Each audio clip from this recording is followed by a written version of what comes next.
ბოლო წუთამდე ვიცოდი, რომ ისინი ყველაფერს აკეთებდნენ მისი გასანადგურებლად, ამბობს ყოფილი კეგებისტი, რომლის ხელები 25 წლის შემდეგაც კი კანკალებს. ეს კაცი იყო ერთ-ერთი იმ 12-დან, ვინც პირადად აკვირდებოდა მერაბ კოსტავას ყოველდღიურ ცხოვრებას.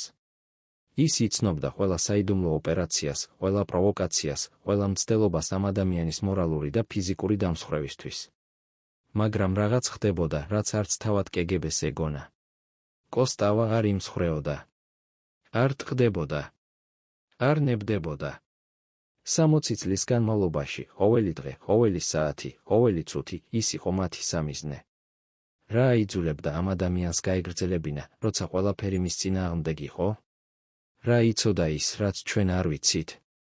დღეს, პირველად 65 წლის შემდეგ, ეს ყოფილი კეგებისტი საუბრობს იმაზე, რაც მთელი ეს წლები დუმდა. მისი ამბავი შეცვლის ყველაფერს, რასაც ფიქრობთ, რომ იცით მერაბ კოსტავას შესახებ. 1950-იან წლებში. როცა კოსტავა ჯერ კიდევ ახალგაზრდა ფილოლოგი იყო, კეგებემ დაიწყო მისი პირველი დოსიეს შედგენა. არა იმიტომ, რომ რაიმე დანაშაული ჩაედინა. არა იმიტომ, რომ რაიმე ანტისაბჭოთა აქცია მოაწყო. მიზეზი სულ სხვა იყო, ის ძალიან ბევრს კითხულობდა. ძალიან ბევრს ფიქრობდა. და ძალიან ბევრს საუბრობდა თავისი სტუდენტებთან. კეგებეს არქივებში დაცულია პირველი ანგარიში მის შესახებ, დათარიღებული 1959 წლის თებერვლით. ანგარიშში წერია, კოსტავა მერაბ გრიგორის წინავრცელებს ეჩვიანურ იდეებს ქართული კულტურის დამოუკიდებლობის შესახებ. აუცილებელია მუდმივი დაკვირვება. ეს იყო დასაწყისი. დასაწყისი 60 წლიანი ომისა, რომელიც მოხდებოდა ჩრდილში, საიდუმლოდ, სადაც არავინ ხედავდა. მაგრამ რა ნიშნავდა მუდმივი დაკვირვება კეგებეს ენაზე? ეს არ იყო უბრალოდ შემთხვევითი თვალთვალი. ეს იყო მთელი სისტემა, რომელიც მუშაობდა 24 საათი, 7 დღე კვირაში. კოსტავას ბინის მოპირდაპირე სახლში დაიქირავეს ბინა, სადაც მუდმივად იჯდა ორი აგენტი. ისინი ცვლიდნენ ერთმანეთს ყოველ 8 საათში. ფიქსირდებოდა ყველაფერი, ვინ შედიოდა მის ბინაში, რამდენ ხანს რჩებოდა, რა დროს გამოდიოდა. ფიქსირდებოდა, როდის ანთებდა შუქს, როდის აქრობდა. ფიქსირდებოდა, როდის გადიოდა ქუჩაში, სად მიდიოდა, ვისთან ხვდებოდა. ყოფილი კეგებისტი იხსენებს, ჩვენ ვიცოდით მისი ცხოვრების ყველა დეტალი. ვიცოდით, რომელ მაღაზიაში ყიდულობდა პურს, რომელ ბიბლიოთეკაში დადიოდა, რომელ კაფეში სვამდა ყავას. ჩვენ ვიცოდით ყველაფერი. მაგრამ რატომ? რატომ სჭირდებოდათ ამდენი ინფორმაცია ერთი ადამიანის შესახებ? პასუხი მარტივია, ისინი ეძებდნენ სისუსტეს. ყველა ადამიანს აქვს სისუსტე. ყველას აქვს რაღაც, რაც შეიძლება გამოყენებულ იქნას მის წინააღმდეგ. შეიძლება ეს იყოს ფული, შეიძლება ქალი, შეიძლება ოჯახი, შეიძლება ამბიცია. კეგებეს მეთოდოლოგია იყო მარტივი, იპოვე სისუსტე და გამოიყენე იგი. მაგრამ კოსტავასთან რაღაც უცნაური ხდებოდა. თვეები გადიოდა, წლები გადიოდა. მაგრამ ისინი ვერ პოულობდნენ იმ სისუსტეს, რომელიც შეეძლოთ გამოეყენებინათ. ის არ სვამდა. არ თამაშობდა. არ ეძებდა ფულს. არ ჰქონდა საიდუმლო რომანები. მისი ერთადერთი სისუსტე იყო წიგნები და იდეები. და ეს იყო ის, რაც კეგებეს ყველაზე მეტად აშინებდა. 1959 წლის ზაფხულში კეგებემ გადაწყვიტა პირველი აქტიური ოპერაციის დაწყება. ოპერაციას ჰქონდა კოდური სახელი ინტელექტუალი. მიზანი იყო მარტივი, კოსტავას დისკრედიტაცია მის კოლეგებსა და სტუდენტებში. როგორ?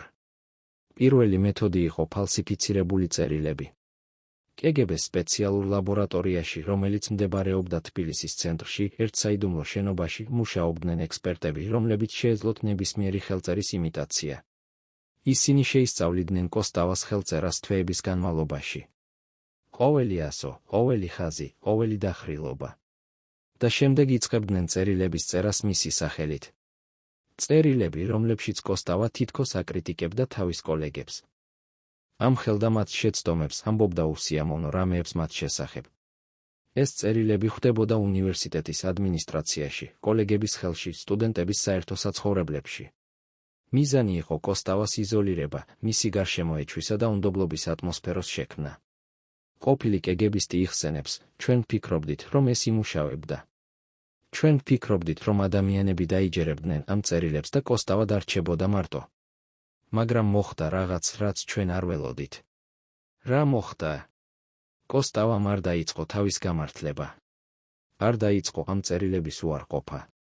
ის უბრალოდ განაგრძობდა თავის საქმეს. განაგრძობდა სწავლებას, განაგრძობდა საუბარს, განაგრძობდა იმ იდეების გავრცელებას, რომლებიც მას სჯეროდა. და ადამიანები ხედავდნენ ამას. ისინი ხედავდნენ განსხვავებას იმ ადამიანს შორის, რომელიც იყო წერილებში, და იმ ადამიანს შორის, რომელიც იდგა მათ წინაშე. მაგრამ KGB არ ჩერდებოდა. თუ ერთი მეთოდი არ მუშაობდა, ისინი ცდილობდნენ მეორეს. 1959 წლის შემოდგომაზე დაიწყო ოპერაცია ბიბლიოთეკა. კოსტავა ხშირად დადიოდა სახელმწიფო ბიბლიოთეკაში, სადაც კითხულობდა იშვიათ წიგნებს, ძველ ხელნაწერებს, უცხოურ ლიტერატურას. KGB-მ დანერგა თავისი აგენტი ბიბლიოთეკის თანამშრომლად. ეს იყო ახალგაზრდა ქალი, 22 წლის, სახელად ნინო. მისი დავალება იყო მარტივი, დაუახლოვდეს კოსტავას, მოიპოვოს მისი ნდობა, შეაყვაროს თავი და შემდეგ გამოიყენოს ეს ურთიერთობა მის დისკრედიტაციისთვის. ეს იყო კლასიკური KGB-ს მეთოდი, რომელიც 1000-ჯერ იყო გამოყენებული სხვადასხვა ადამიანების წინააღმდეგ. ნინო იყო ლამაზი, განათლებული, ინტელიგენტური. ის იცოდა, როგორ ესაუბრა ლიტერატურაზე, ხელოვნებაზე, ფილოსოფიაზე. ის იწყებდა შემთხვევით შეხვედრებს ბიბლიოთეკაში, სთხოვდა კოსტავას დახმარებას წიგნის მოძიებაში, იწყებდა საუბრებს. KGB-ს გეგმა იყო, რომ რამდენიმე თვეში ნინო და კოსტავა ახლო ურთიერთობაში იქნებოდნენ. და შემდეგ ისინი შექმნიდნენ სკანდალს, ფოტოები, ჩანაწერები, ხალბიმტკიცებულებები რომანის შესახებ. ეს უნდა გამხდარიყო კოსტავას დასასრული როგორც მასწავლებლისა და როგორც საზოგადო ფიგურისა. მაგრამ რა მოხდა? კოსტავა იყო თავაზიანი, მეგობრული, მზად იყო დაეხმარა ბიბლიოთეკაში, მაგრამ არასოდეს გადააბიჯა იმ ხაზს, რომელიც გამოყოფდა პროფესიულ ურთიერთობას პირადისგან. ნინო ცდილობდა თვეების განმავლობაში, მაგრამ კოსტავა რჩებოდა იმავე, თავაზიანი, მაგრამ დისტანციური. ყოფილი KGB-ისტი იხსენებს, ნინო დაბრუნდა ჩვენთან და თქვა, რომ ეს ადამიანი განსხვავებულია. ის თქვა, რომ კოსტავა არ იყო ისეთი, როგორც სხვა მამაკაცები. ის არ ეძებდა რომანს, არ ეძებდა თავგადასავალს. ის უბრალოდ ეძებდა ჭეშმარიტებას წიგნებში. ეს იყო პირველი შემთხვევა, როცა KGB-ს აგენტი დაბრუნდა უშედეგოდ. მაგრამ ეს არ იყო ბოლო. 1959 წლის ბოლოს KGB-მ გადაწყვიტა უფრო აგრესიული მეთოდების გამოყენება. თუ პროვოკაცია არ მუშაობდა, მაშინ უნდა გამოეყენებინათ პირდაპირი დაშინება. ერთ ზამთრის საღამოს, როცა კოსტავა ბრუნდებოდა უნივერსიტეტიდან სახლში, მას გზაზე შეხვდნენ სამი უცნობი კაცი. ისინი არ იყვნენ ჩვეულებრივი ქუჩის ხულიგნები. ისინი იყვნენ KGB-ს სპეციალური ჯგუფის წევრები, რომლებიც სპეციალიზირებულნი იყვნენ პრევენციულ საუბრებში. ეს კაცები არ სცემდნენ კოსტავას. ისინი უბრალოდ ჩერდებოდნენ მის გზაზე და იწყებდნენ საუბარს. საუბარს, რომელიც ჟღერდა როგორც მეგობრული რჩევა, მაგრამ რომელშიც იყო ნათელი მუქარა. მერაბ, შენ ჭკვიანი ადამიანი ხარ. შენ იცი, რომ ზოგიერთი საკითხი საშიშროა. შენ იცი, რომ ზოგიერთი იდეა შეიძლება გამოიწვიოს პრობლემები. ჩვენ არ გვინდა, რომ შენ ან შენი ოჯახი მოხვდეთ პრობლემებში. ეს იყო კლასიკური KGB-ს ტაქტიკა, არ მუქარა პირდაპირ, მაგრამ მიანიშნე ოჯახზე. მიანიშნე იმაზე, რომ შენი ქმედებები შეიძლება ზიანი მიაყენოს შენს საყვარელ ადამიანებს. ეს იყო ფსიქოლოგიური ზეწოლის ერთ-ერთი ყველაზე ეფექტური მეთოდი. კოსტავას ჰქონდა ოჯახი. ჰქონდა ცოლი, ჰქონდა პატარა შვილი. და KGB ამას იცოდა. ისინი იცოდნენ, რომ ოჯახი იყო ის, რაც შეეძლო გამოეყენებინათ როგორც ბერკეტი. მაგრამ კოსტავა არ შეცვლილა. ის განაგრძობდა თავის საქმეს. განაგრძობდა სწავლებას, განაგრძობდა საუბარს, განაგრძობდა იმ იდეების გავრცელებას, რომლებიც მას სჯეროდა. რატომ? რა აძლევდა მას ამ ძალას? ყოფილი KGB-ისტი ამბობს, ჩვენ ვერ გავიგეთ. ჩვენ ვერ გავიგეთ, საიდან მოდიოდა ეს ძალა. ჩვენ ვიცოდით, რომ ის ეშინოდა. ვიცოდით, რომ ის ღელავდა თავისი ოჯახის გამო. მაგრამ ის არ ჩერდებოდა. შეიძლება პასუხი იყო უფრო მარტივი, ვიდრე KGB-ს ეგონა? შეიძლება კოსტავა უბრალოდ სჯეროდა იმისა, რისთვისაც იბრძოდა? შეიძლება ის იცოდა, რომ თუ ის შეჩერდებოდა, მაშინ ყველაფერი, რისთვისაც იბრძოდა, დაიკარგებოდა. 1959 წლის ბოლოს KGB-ს ცენტრალურ არქივში შეიქმნა სპეციალური დოსიე კოსტავას შესახებ. ეს დოსიე ჰქონდა სპეციალური კოდი, ობიექტი ნომერი 450. ეს კოდი ნიშნავდა, რომ კოსტავა იყო პრიორიტეტული სამიზნე, რომელიც მოითხოვდა მუდმივ ყურადღებას და სპეციალურ რესურსებს. დოსიეში იყო ყველაფერი: ფოტოები, ჩანაწერები, ანგარიშები, აგენტების მოხსენებები. იყო ჩამოწერილი ყველა საუბარი, რომელიც კგბ-ს აგენტებმა მოახერხეს ჩაწერა. იყო ჩამოწერილი ყველა ადამიანი, ვისთანაც კოსტავა ხვდებოდა. იყო ჩამოწერილი ყველა წიგნი, რომელიც ის კითხულობდა. ეს დოსიე იზრდებოდა ყოველ დღე. ყოველი კვირა ემატებოდა ახალი გვერდები, ახალი ინფორმაცია, ახალი ანგარიშები. მაგრამ რაც უფრო იზრდებოდა დოსიე, მით უფრო ნათელი ხდებოდა ერთი რამ: კოსტავა არ იყო ჩვეულებრივი ადამიანი. ის არ იყო ისეთი, როგორც სხვები, ვისაც კგბ ადევნებდა. ის არ ჰქონდა ის სისუსტეები, რომლებიც შეეძლოთ გამოეყენებინათ. ის არ იყო კორუმპირებული, არ იყო ამორალური, არ იყო სუსტი. და ეს აშინებდა კგბ-ს. რადგან თუ ადამიანს არ აქვს სისუსტე, როგორ შეგიძლია მისი დამსხვრევა? როგორ შეგიძლია მისი კონტროლი? როგორ შეგიძლია მისი შეჩერება? ეს იყო კითხვები, რომლებზეც კგბ ეძებდა პასუხებს. და ისინი აპირებდნენ ამ პასუხების პოვნას, რაც არ უნდა დასჭირვებოდათ. 1950-იანი წლების დასაწყისში კგბ-მ შეცვალა ტაქტიკა. თუ პირდაპირი პროვოკაციები არ მუშაობდა, მაშინ უნდა გამოეყენებინათ უფრო დახვეწილი მეთოდები. ისინი გადაწყვიტეს კოსტავას გარემოცვის ინფილტრაცია. ეს ნიშნავდა, რომ კგბ დანერგავდა თავის აგენტებს კოსტავას მეგობრებში, კოლეგებში, სტუდენტებში. ეს აგენტები უნდა გამხდარიყვნენ კოსტავას ახლო ადამიანები, რომლებსაც ის ენდობოდა, რომლებთანაც ის იზიარებდა თავის აზრებს, თავის გეგმებს, თავის იდეებს. და შემდეგ ეს აგენტები გადასცემდნენ ყველა ინფორმაციას კგბ-ს. ეს იყო ერთ-ერთი ყველაზე ეფექტური მეთოდი, რადგან ადამიანი არ იცოდა, ვის შეეძლო ენდო და ვის არა. ყოფილი კგბ-ისტი იხსენებს: ჩვენ ვყავდით ყველგან. ჩვენ ვყავდით უნივერსიტეტში, ვყავდით ბიბლიოთეკაში, ვყავდით კაფეებში, სადაც კოსტავა დადიოდა. ჩვენ ვყავდით მის მეგობრებში, მის კოლეგებში, მის სტუდენტებში. ჩვენ ვიცოდით ყველაფერი, რასაც ის ამბობდა, ყველაფერი, რასაც ის ფიქრობდა, ყველაფერი, რასაც ის გეგმავდა. ეს იყო ტოტალური თვალთვალი, რომელიც აქცევდა კოსტავას ცხოვრებას ღია წიგნად კგბ-სთვის. მაგრამ რაც უფრო მეც იცოდნენ ისინი კოსტავას შესახებ, მით უფრო ნათელი ხდებოდა, რომ ეს ადამიანი არ აპირებდა თავის იდეებზე უარის თქმას. არ აპირებდა თავის პრინციპებზე კომპრომისს. არ აპირებდა შეჩერებას. და ეს აშინებდა კგბ-ს. რადგან თუ ადამიანი არ ჩერდება, მაშინ ის ხდება მაგალითი სხვებისთვის. ხდება სიმბოლო. ხდება იდეა. და იდეას ვერ დაიჭერ. ვერ დააპატიმრებ, ვერ დაამსხვრევ. იდეა ცოცხლობს ადამიანების გონებაში, გულებში, სულებში. და ეს იყო ის, რაც კგბ-ს ყველაზე მეტად აშინებდა. რომ კოსტავა ხდებოდა არა უბრალოდ ადამიანი, არამედ იდეა. იდეა თავისუფლების შესახებ, იდეა ღირსების შესახებ, იდეა წინააღმდეგობის შესახებ. და ამ იდეის შესაჩერებლად კგბ მზად იყო ყველაფრის გაკეთებაზე. აბსოლუტურად ყველაფრის.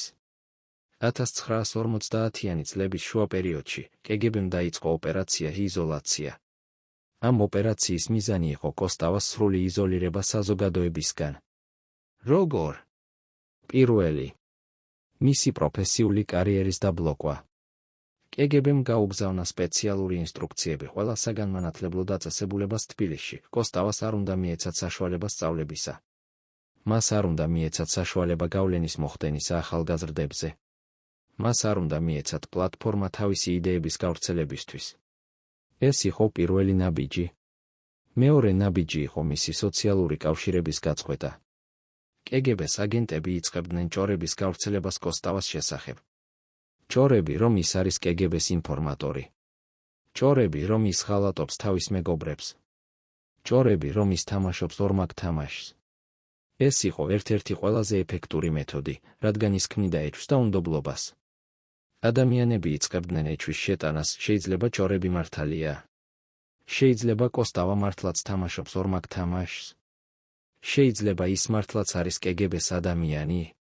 და ეს ეჭვი იყო საკმარისი, რომ ადამიანები დაშორებოდნენ კოსტავას. დაშორებოდნენ არა იმიტომ, რომ ისინი სჯეროდათ ჭორებს, არამედ იმიტომ, რომ ისინი ეშინოდათ. ეშინოდათ, რომ თუ ისინი იქნებოდნენ ახლოს კოსტავასთან, მაშინ კგბ დაიწყებდა მათ დევნას. ეშინოდათ, რომ ისინი მოხვდებოდნენ იმავე სიტუაციაში, რომელშიც იყო კოსტავა. და ეს იყო ის, რაც კგბ იყენებდა შიშს. ყოფილი კგბისტი ამბობს, ჩვენ ვიცოდით, რომ შიში არის ყველაზე ძლიერი იარაღი. შიში აიძულებს ადამიანებს გააკეთონ ის, რასაც ისინი არასოდეს გააკეთებდნენ. შიში აიძულებს ადამიანებს უარი თქვან თავიანთ მეგობრებზე, თავიანთ იდეებზე, თავიანთ პრინციპებზე. და ჩვენ ვიყენებდით ამ შიშს კოსტავას წინააღმდეგ. მაგრამ რაღაც უცნაური ხდებოდა. მიუხედავად იმისა, რომ ბევრი ადამიანი შორდებოდა კოსტავას, იყვნენ ისეთებიც, რომლებიც რჩებოდნენ. იყვნენ ადამიანები, რომლებიც არ ეშინოდათ კგბ-ს. იყვნენ ადამიანები, რომლებიც სჯეროდათ კოსტავასი და მის იდეებისა. და ეს იყო ის, რაც კგბ-ს არ ელოდა.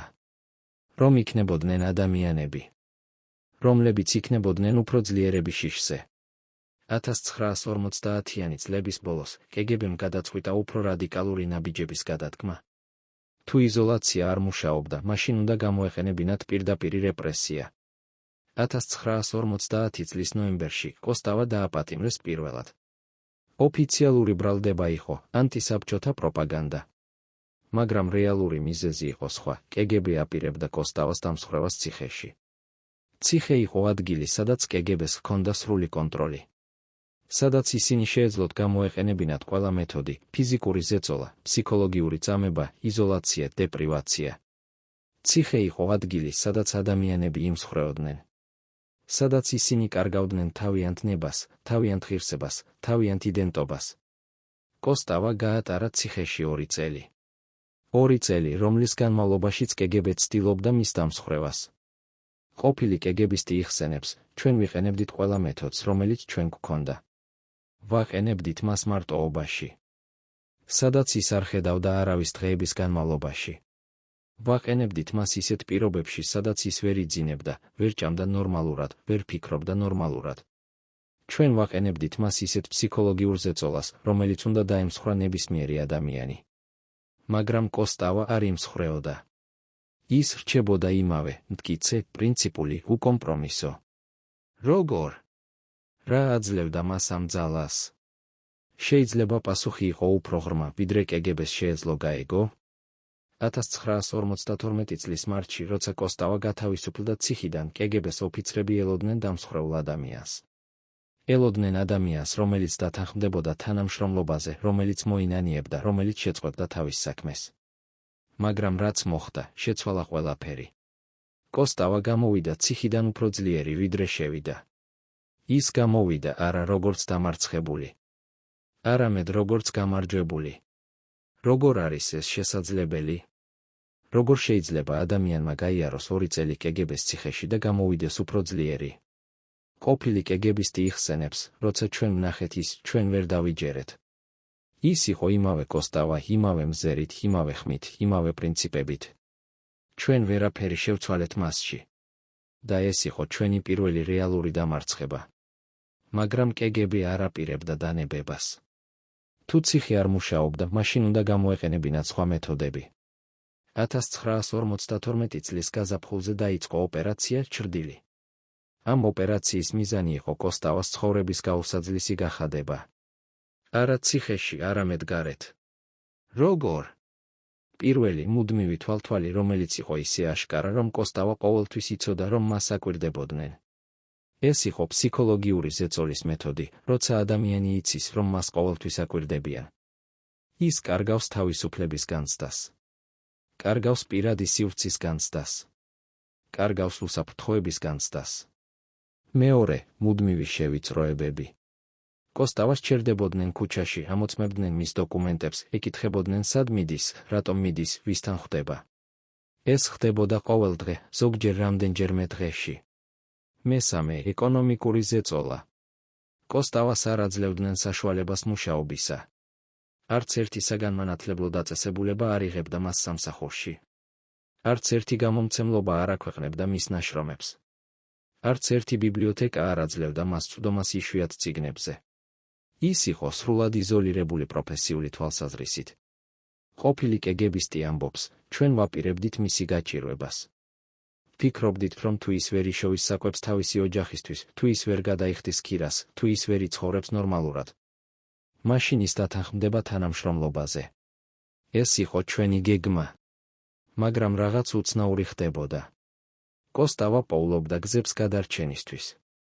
ის მუშაობდა მცირე სამუშაოებზე, რომლებიც კეგებეს არ აინტერესებდა. ის იღებდა დახმარებას მეგობრებისგან, რომლებიც არ ეშინოდათ კეგებს. მეოთხე, ოჯახზე ზეწოლა.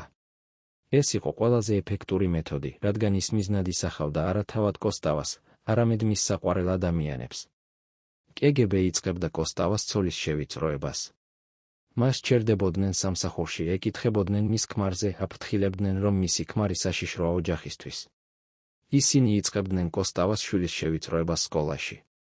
მასწავლებლები იღებდნენ ინსტრუქციებს, რომ კოსტავას შვილს არ მიეცათ კარგი შეფასებები, არ მიეცათ საშუალება მონაწილეობისა სკოლის ღონისძიებებში. ეს იყო ყველაზე სასტიკი მეთოდი, რადგან ის მიზნად ისახავდა უდანაშაულო ადამიანებს. ყოფილი კეგებისტი იხსენებს, ჩვენ ვიცოდით, რომ ეს იყო სასტიკი. მაგრამ ჩვენ ვიცოდით, რომ ეს იყო ეფექტური. ბევრი ადამიანი დანებდა, როცა ხედავდა, რომ მისი ოჯახი ზარალდებოდა მისი საქმიანობის გამო. მაგრამ კოსტავა არ დანებდა. ის განაგრძობდა მიუხედავად იმისა, რომ ხედავდა, როგორ ზარალდებოდა მისი ოჯახი. განაგრძობდა მიუხედავად იმისა, რომ ხედავდა, როგორ ტანჯავდა მისი ცოლი, როგორ ტანჯავდა მისი შვილი. რატომ? რა აიძულებდა ამ ადამიანს გაეგრძელებინა, როცა ყველაფერი მის წინააღმდეგ იყო? შეიძლება პასუხი იყო ის, რომ კოსტავა იცოდა, თუ ის შეჩერდებოდა, მაშინ კეგები გაიმარჯვებდა. და თუ კეგები გაიმარჯვებდა მის წინააღმდეგ, მაშინ ისინი გაიმარჯვებდნენ ყველას წინააღმდეგ, ვინც ფიქრობდა ისევე, როგორც ის. შეიძლება კოსტავა იბრძოდა არა მხოლოდ საკუთარი თავისთვის, არამედ ყველასთვის, ვინც არ შეეძლო ბრძოლა. 1953 წლის ზაფხულში კეგებემ დაიწყო ახალი ოპერაცია კომპრომატი. ამ ოპერაციის მიზანი იყო კოსტავას სრული დისკრედიტაცია საზოგადოების თვალში. როგორ? ფალსიფიცირებული მტკიცებულებების შექმნით. კეგები სპეციალურ ლაბორატორიაში იწყებდნენ ფოტოების ფალსიფიკაციას. ფოტოები, სადაც კოსტავა თითქოს ხვდებოდა კეგების ოფიცრებს. ფოტოები, სადაც ის თითქოს იღებდა ფულს. ფოტოები, რომლებიც უნდა ემტკიცებინა, რომ კოსტავა იყო კეგების ინფორმატორი. ეს ფოტოები უნდა გავრცელებულიყო დისიდენტურ წრეებში, რათა შექმნილიყო ეჭვი და უნდობლობა. ყოფილი კეგებისტი ამბობს, ჩვენ ვიყენებდით ყველაზე თანამედროვე ტექნოლოგიას იმ დროისთვის.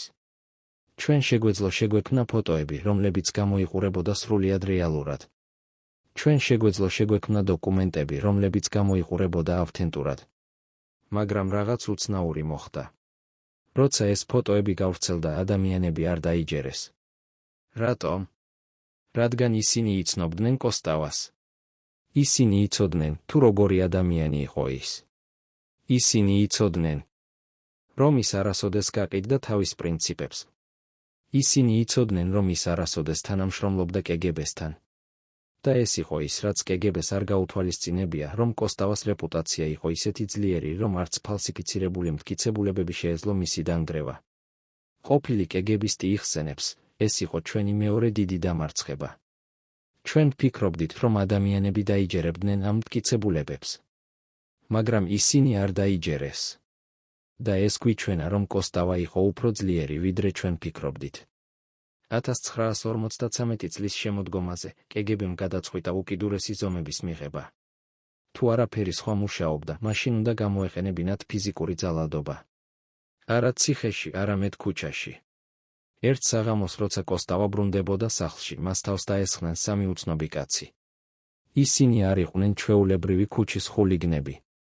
ისინი იყვნენ კეგების სპეციალური ჯგუფის წევრები, რომლებიც სპეციალიზირებულნი იყვნენ პრევენციულ ოპერაციებში. ამჯერად ისინი არ საუბრობდნენ.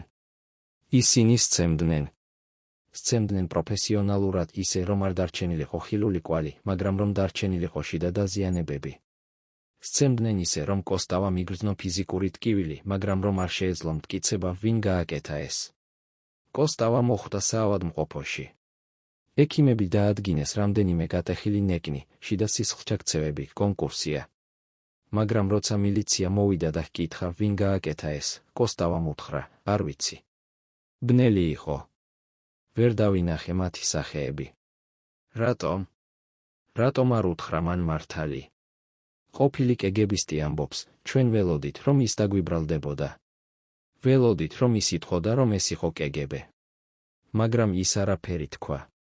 და ჩვენ გავიგეთ რატომ, რადგან ის იცოდა, რომ თუ ის დაგვიბრალდებოდა, ჩვენ გვექნებოდა ოფიციალური მიზეზი მისი კვლავ დაპატიმრებისთვის. ის არ აძლევდა ჩვენ ამ საშუალებას. ეს იყო კოსტავას სტრატეგია, არასოდეს მიეცა კეგებეს ოფიციალური მიზეზი მისი დევნისთვის. ყოველთვის რჩებოდა კანონის ფარგლებში, ყოველთვის რჩებოდა იმ ხაზზე, რომელიც არ შეეძლოთ გადალახვა.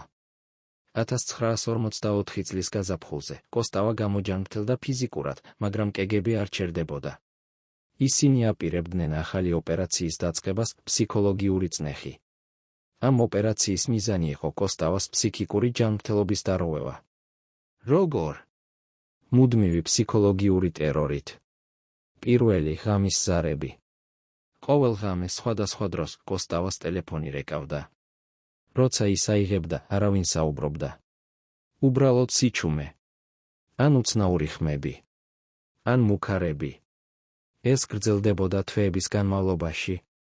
მეორე, მუდმივი შეტყობინებები. კოსტავას პოსტაში ხვდებოდა უცნაური წერილები. წერილები, სადაც იყო მისი ოჯახის ფოტოები.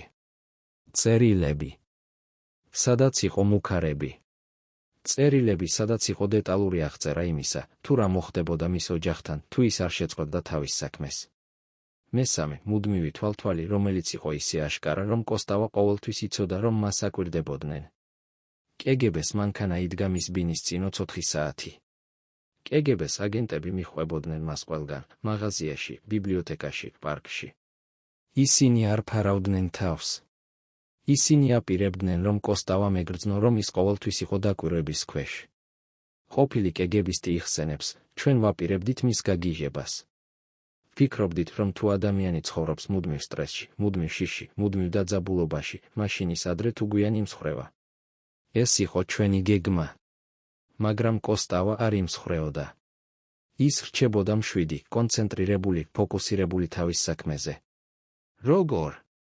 რა იყო მისი საიდუმლო? შეიძლება პასუხი იყო ის, რომ კოსტავას ჰქონდა რაღაც, რაც კეგებეს არ ჰქონდა, შინაგანი მშვიდობა.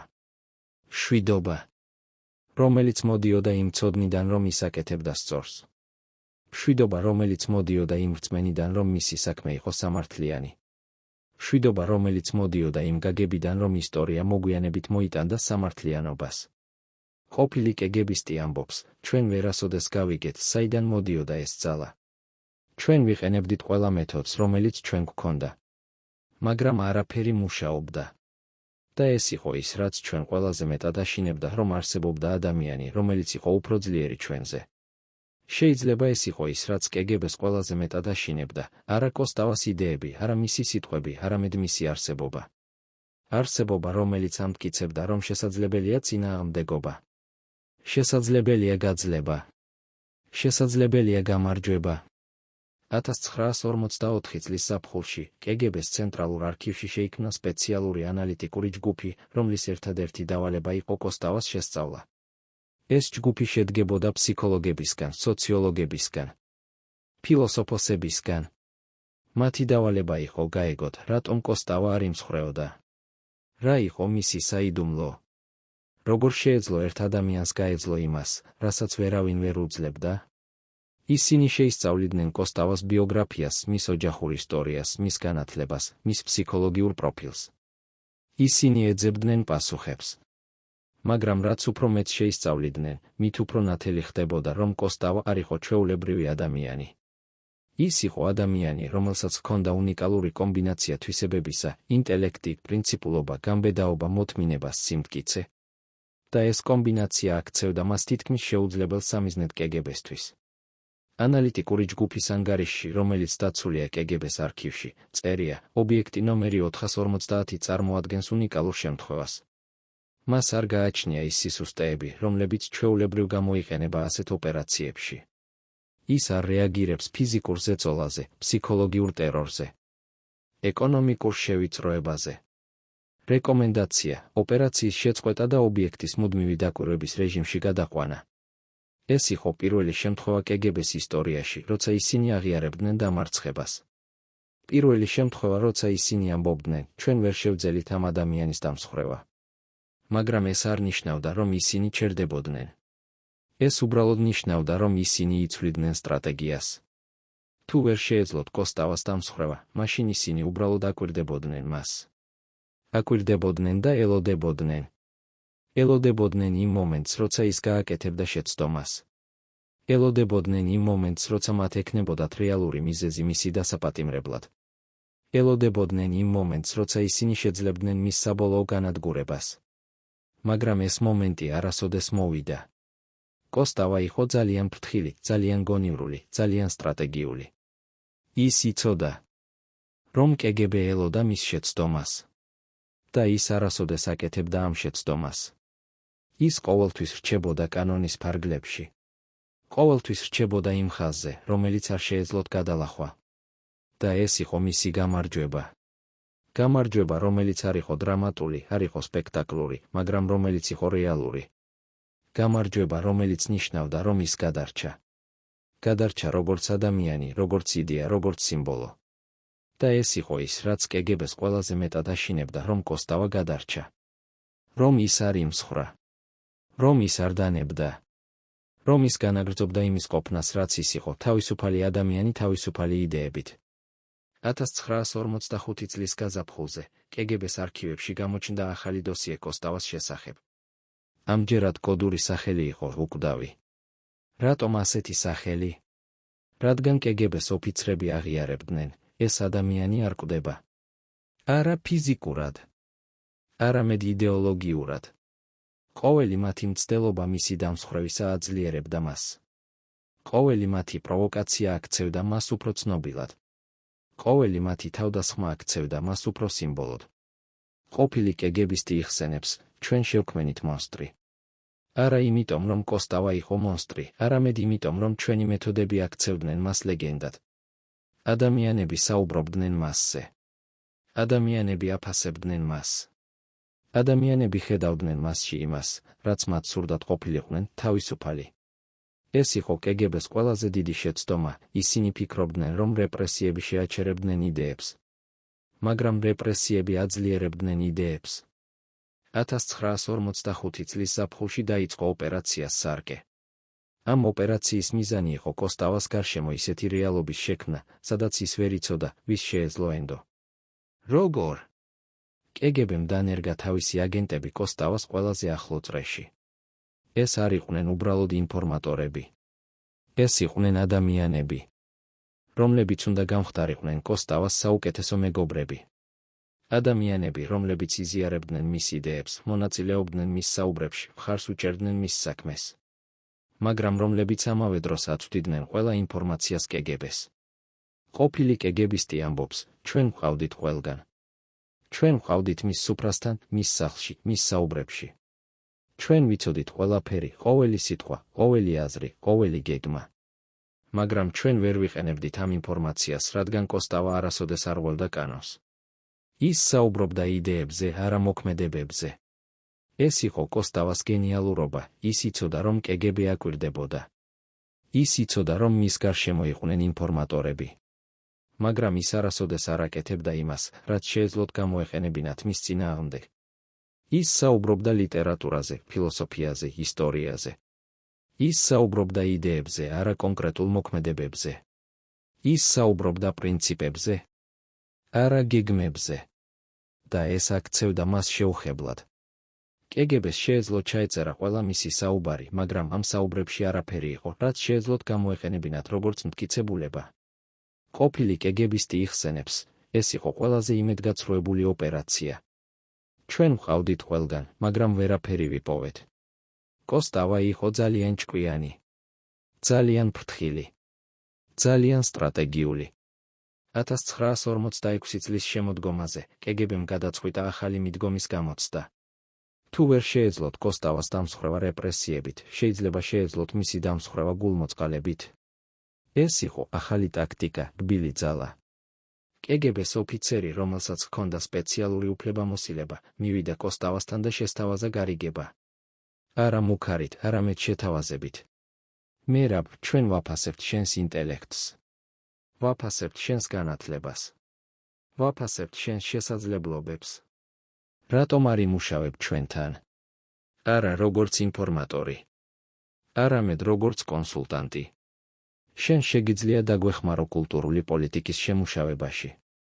შეგიძლია დაგვეხმარო განათლების სისტემის გაუმჯობესებაში. შეგიძლია იყო ნაწილი სისტემისა, არა მისი მტერი.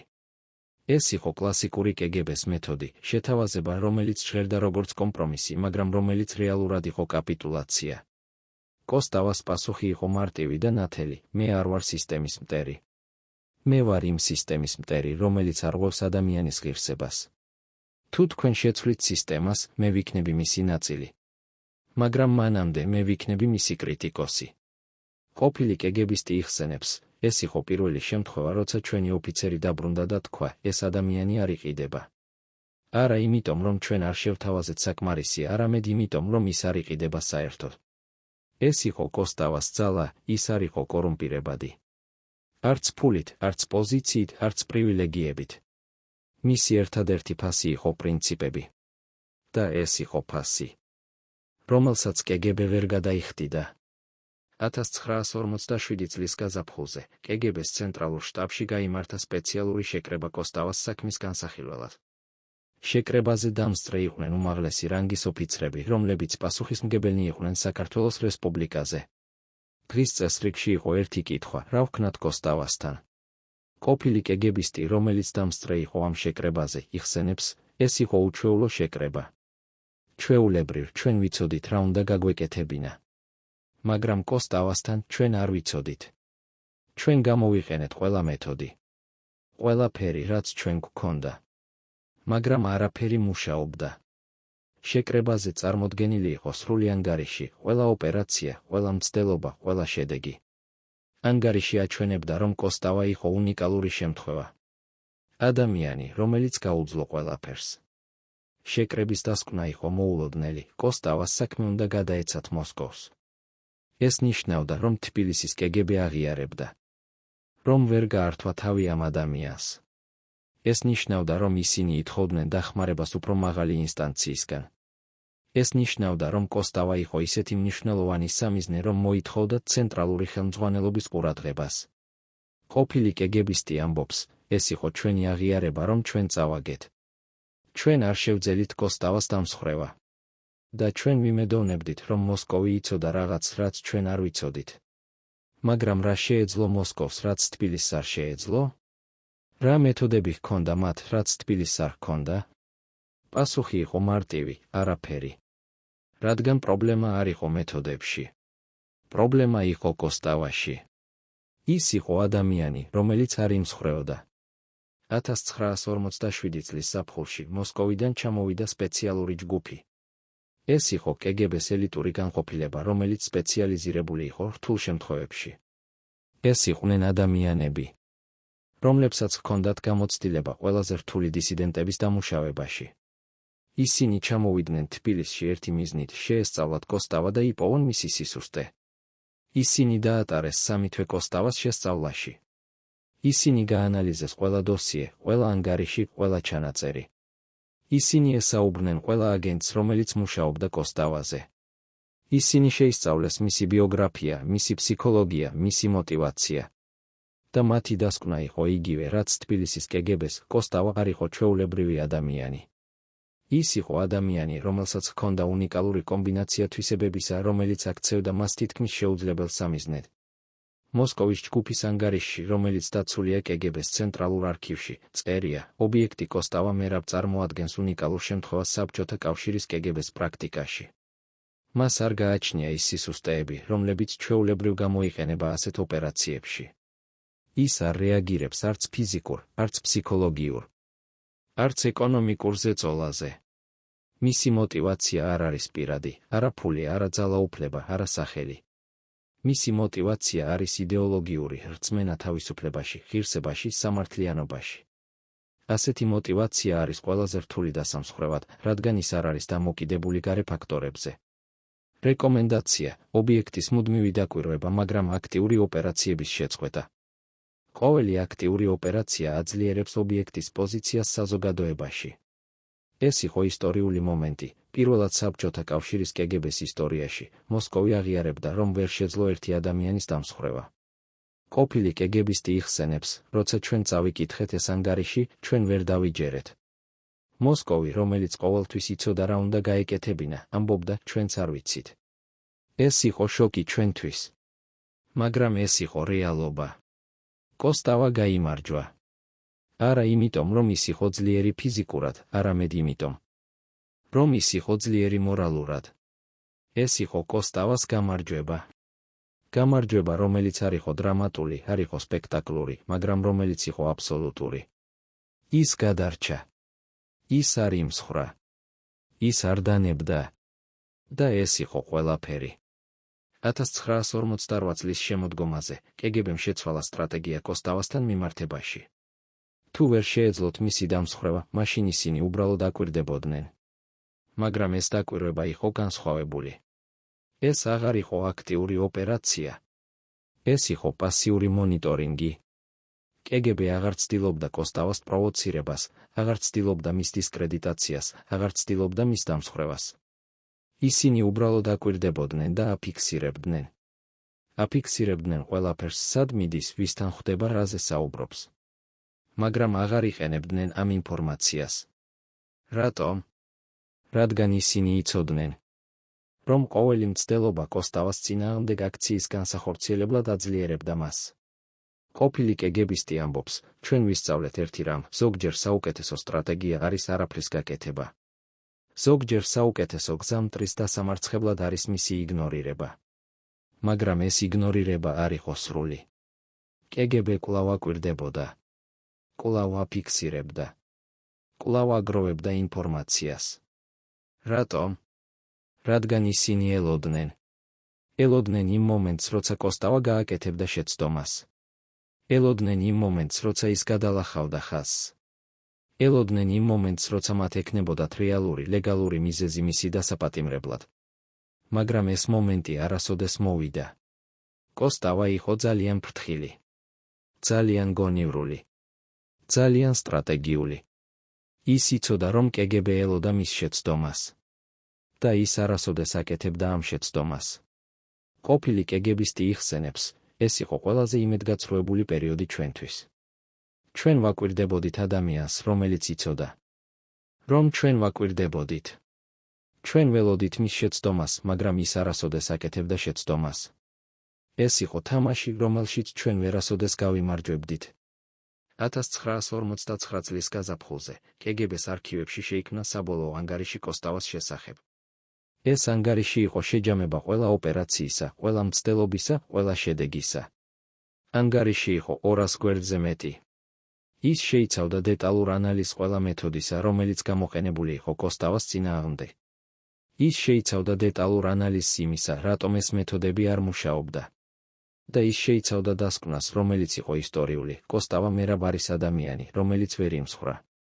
ანგარიშის ბოლო აბზაცში წერია, ობიექტი კოსტავა მერაბ წარმოადგენს უნიკალურ შემთხვევას, რომელიც უნდა შესწავლილ იქნას როგორც მაგალითი იმისა, თუ როგორ შეიძლება ადამიანმა გაუძლოს სახელმწიფო რეპრესიებს. მისი შემთხვევა აჩვენებს, რომ არსებობს ადამიანები, რომლებიც არ იმსხვრევიან. არსებობს ადამიანები, რომლებიც არ ნებდებიან.